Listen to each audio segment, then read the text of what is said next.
Hey everyone, and welcome back to the channel. Today, we're unwrapping the true story behind one of the world's most beloved figures, Santa Claus. You might think you know him, the jolly old man in the red suit with a sleigh full of toys. But the real story is far more ancient and fascinating. Starting almost 2,000 years ago, not at the North Pole, but in the sunny Mediterranean. Our journey begins in the 4th century in a place called Myra, which is in modern-day Turkey. This is where a man named Nicholas lived. Nicholas wasn't a toy maker. He was a Christian bishop, a leader in his community known for his incredible piety and, most importantly, his extraordinary generosity. He was born into a wealthy family, but after his parents passed away, he inherited a great fortune. Instead of keeping it for himself, he dedicated his life and his wealth to helping others, especially the poor, the sick, and children. The stories about his kindness are legendary. He had a reputation for giving gifts in secret,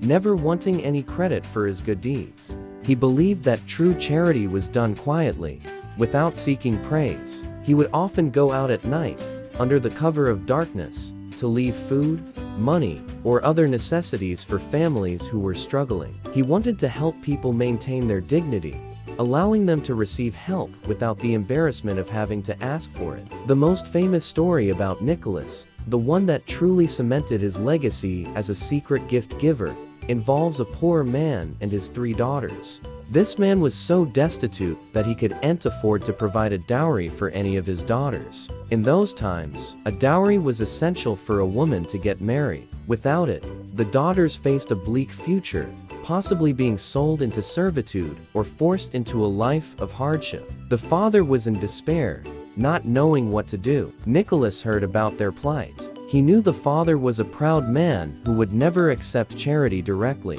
So, one night, he crept up to their house and tossed a bag of gold through an open window. This was enough for the dowry of the eldest daughter, who was soon able to marry happily. Her future was secured. But Nicholas didn't stop there. He returned a second time and did the same for the second daughter, tossing another bag of gold into their home. The father was overjoyed, but also incredibly curious. Who was this secret benefactor? He was determined to find out. So, the third night, he stayed awake, watching and waiting. Just as before, Nicholas came to the house, ready to deliver the third bag of gold. Some versions of the story say he dropped it down the chimney, where it landed in a stocking that was hanging by the fire to dry. Does that sound familiar? The father caught him in the act and fell to his knees, wanting to thank him. But Nicholas made the man promise not to reveal his identity, insisting that all thanks should be given to God alone. This single act of incredible, secret generosity became the cornerstone of his legend. Nicholas became the patron saint of children, sailors, and the poor. After he died on December 6th, his fame only grew. The anniversary of his death became a day of celebration, a day for feasting and, fittingly, for giving gifts to children. For centuries, across Europe, St. Nicholas Day was the main day for gift-giving during the winter season. Children would leave out their shoes or stockings, hoping that St. Nicholas would visit during the night and fill them with coins, fruits, nuts, and sweets. As his story spread across Europe, it started to blend with various local traditions and folklore. In many northern European countries, St. Nicholas was often depicted with companions, some of whom were a bit intimidating, meant to scare naughty children into being good. But the core idea remained the same: a kind, generous figure who rewarded good behavior with gifts. The next major chapter in our story takes us to the Netherlands. Here, St. Nicholas became known as Sinterklaas. The Sinterklaas tradition is a huge annual celebration. He is said to arrive by steamboat from Spain in mid-November, dressed as a bishop in red robes, riding a white horse. He then spends the next few weeks traveling the country, and on the night of December 5th, the eve of St. Nicholas Day, he visits homes to leave presents for good children. This Dutch tradition is a direct and vibrant link to the historical St. Nicholas. So, how did a 4th century Turkish bishop become the Santa Claus we know in America? The answer lies with Dutch immigrants. In the 17th and 18th centuries, when Dutch settlers came to the New World, particularly to New Amsterdam, what we now call New York City, they brought their beloved Sinterklaas traditions with them. Over time, in the melting pot of American culture, the Dutch name Sinterklaas was anglicized. It gradually morphed into Santa Claus.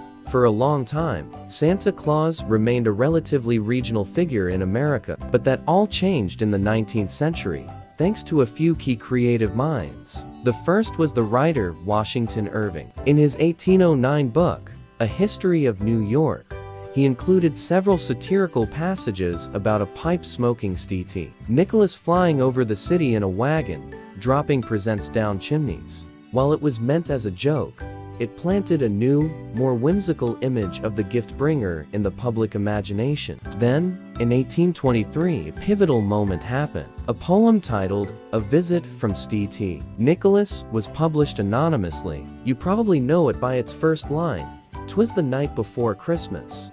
This poem, later attributed to Clement Clarke Moore, completely revolutionized the image of Santa Claus. It described him not as a tall, thin bishop, but as a jolly old elf, with a round belly, a magical sleigh, and 8 tiny reindeer, each with its own name.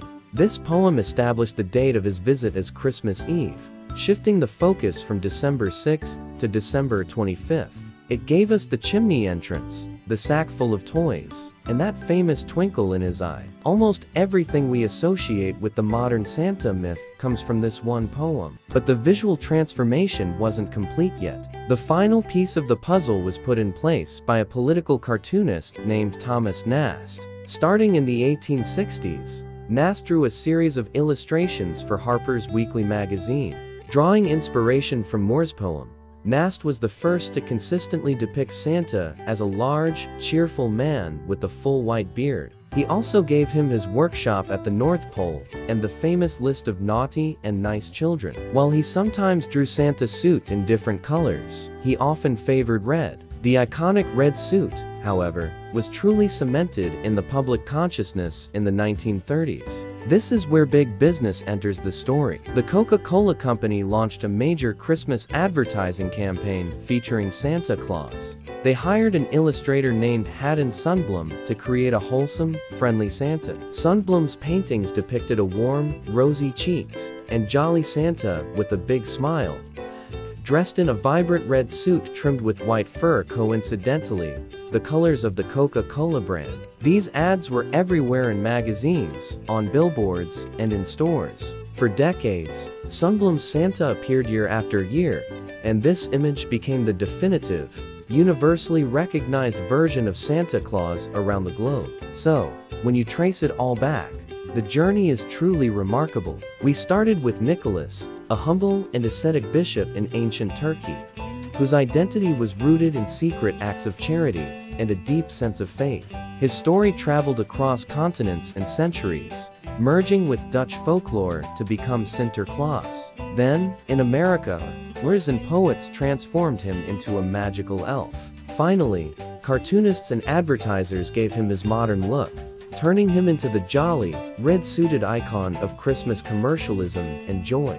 From a historical saint to a pop culture superstar, the evolution of Santa Claus is a perfect example of how legends adapt and change over time, reflecting the values and imagination of each new generation. The core spirit, however, remains surprisingly intact. The idea of generosity, of kindness, and of bringing joy to children during the darkest, coldest time of the year. The story of St. Nicholas still echoes in Santa Ho Ho Ho.